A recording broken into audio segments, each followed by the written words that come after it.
So follow where your mind is taking you, what you're good at, and your life could be a lot more fun and interesting than trying to conform into some pattern that maybe your parents want from you, or the society demands.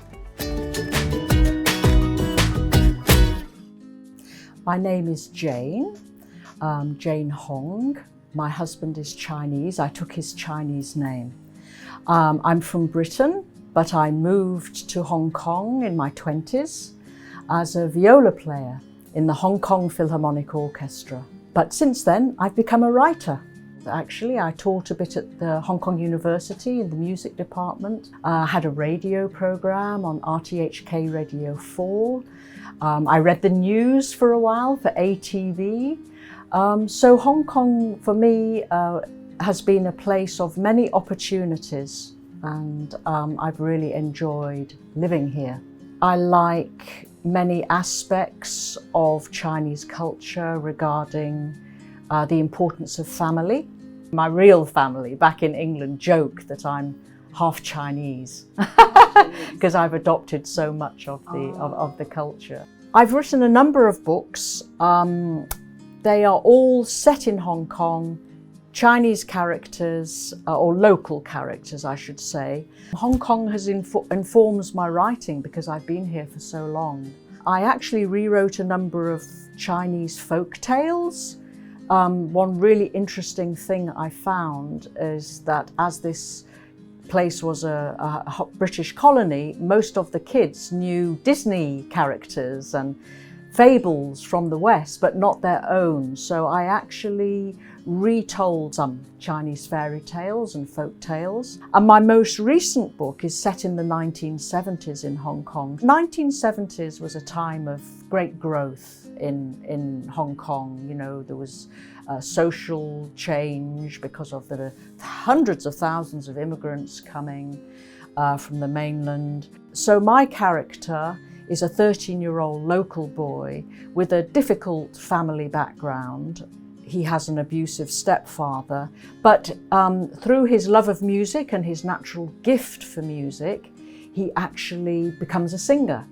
And he gets to know canto pop. 1970s was a time in Hong Kong where this amazing genre was created. It's a real blend of Western harmonies and lyrics with Chinese instruments and, of course, the Chinese language.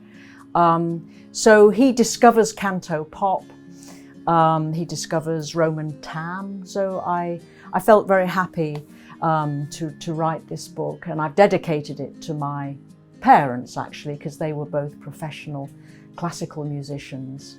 And I do see the arts as a way for people to discover themselves,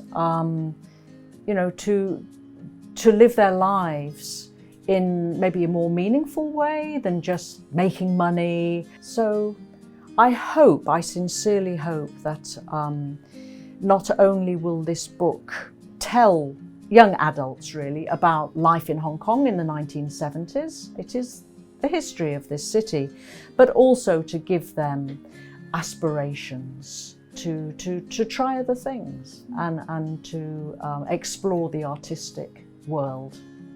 I am a bereaved mother.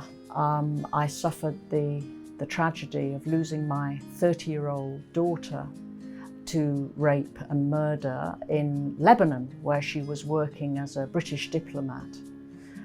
She was working as a humanitarian worker, and then this happened to her. So, of course, it hasn't been easy. For a while, I didn't do much writing.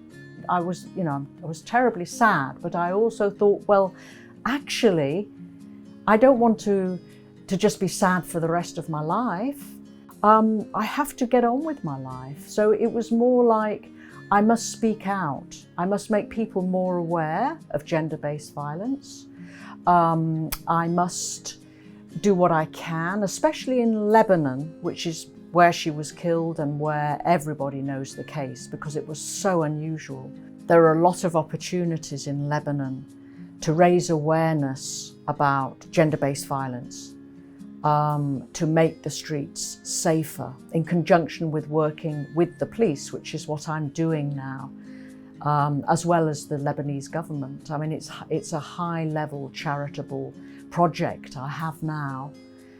So any money I do have, I'm very happy to donate.